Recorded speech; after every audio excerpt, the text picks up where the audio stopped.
Globalement, le poids de la dette française n'est pas énorme. On tourne autour de 90 points de PIB, 90% de la richesse créée sur le territoire. C'est dans la moyenne des pays de l'OCDE, c'est beaucoup moins qu'aux États-Unis, on est à 105 points de PIB. C'est beaucoup moins qu'au Japon, qui lui doit vivre avec une dette publique qui tourne autour de 230 points de PIB.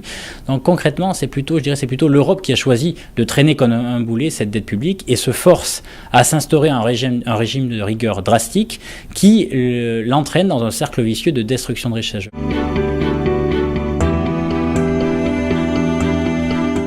Je pense que c'est une erreur que commet l'Europe, notamment au gré, en suivant les conseils initialement du FMI, secondés de manière extrêmement vivace par l'Europe du Nord, notamment l'Allemagne, qui pousse les pays les plus déficitaires à mener un régime de rigueur drastique qui les pousse vers le bas. Je rappelle que la Grèce connaît actuellement une chute de son PIB de 30%, c'est-à-dire qu'elle crée 30% de moins de richesse qu'en 2007-2008. C'est à peu près le régime qu'avaient subi les États-Unis au cours de la Grande Dépression des années 30. Donc l'Europe orchestre la ruine d'un certain nombre de pays, la Grèce en premier lieu, l'Espagne derrière, qui elle aussi est dans une situation extrêmement critique.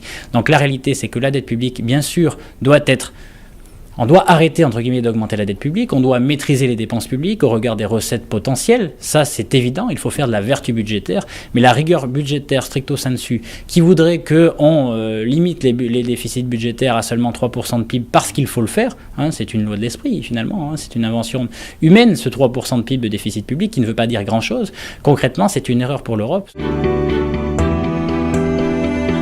Ce que devrait faire l'Europe aujourd'hui, c'est quoi ? C'est de la coordination d'abord, c'est-à-dire que concrètement, lorsqu'on voit la semaine dernière, lorsque les Européens essayent de mettre en place des équilibres dans le commerce mondial, notamment vis-à-vis des Chinois et leurs panneaux solaires, vous avez l'Allemagne qui, pour défendre ses débouchés intérieur, à savoir donc en gros je tire la couverture à soi, vient dire non, l'Europe fait une erreur de rétablir ces équilibres-là, vous ne jouez pas en faveur de l'intérêt collectif. Donc la véritable problématique de l'Europe, c'est qu'aujourd'hui, chaque pays défend ses intérêts personnels. Tant que vous n'aurez pas une forme de coordination, vous ne pourrez pas trouver une issue finalement aux déséquilibres macroéconomiques qui font que l'Europe du Nord a des excédents, l'Europe du Sud a des déficits, la France est au milieu. Comme souvent, en fait, c'est presque un anti-modèle puisqu'elle est relativement équilibrée, si ce n'est ses dépenses publiques en pourcentage du PIB qui, elles, battent un record mondial. Donc concrètement, la dette publique ne serait pas un problème si on avait de la coordination, notamment commerciale, on avait une vision collective de l'économie. Ce n'est pas le cas en Europe, ça pose des soucis dès aujourd'hui, ça continuera de poser des soucis parce que pour l'instant, on ne voit pas, de voix unique, de voix collective, de voix collégiale qui ont envie de défendre l'intérêt des Européens sur le plan du commerce mondial et de la finance mondiale. La première des choses, c'est que concrètement, vous ne poussez pas les populations à adhérer à un projet si déjà, le projet n'est pas bien déterminé. Ça ne doit pas être un seul projet de création de richesse, peu importe, ça n'intéresse pas les gens. Globalement, si vous voulez faire un peu plus de coordination, je ne sais pas si c'est la voie que choisiront les populations, mais en tout cas, si vous voulez les faire adhérer à un projet, il faut une Europe d'abord sociale, savoir une Europe sans doute de minima sociaux. C'est pas du tout le cas jusqu'à maintenant. C'est en gros que l'Europe ne nivelle pas vers le bas, mais plutôt assure un minimum commun à tout le monde.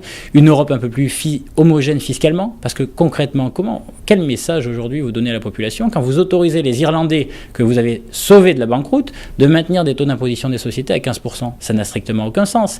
C'est-à-dire que j'ai failli mourir, mais pour autant, je n'arrête pas de faire du dumping fiscal. Ça, c'est pas possible non plus. Donc là aussi, il faut une forme d'harmonisation si on veut que la zone monétaire unifiée, que l'Europe, ait un sens. Sinon, la zone monétaire unifiée restera en danger pendant longtemps. Parce que c'est pas parce que la Banque Centrale Européenne a permis, de faire 2 mètres de recul par rapport au précipice, que le précipice s'est éloigné. Donc il restera là, tant qu'on n'aura pas été en mesure de faire adhérer les populations européennes à un objectif partagé et commun. Aujourd'hui, ce n'est pas le cas.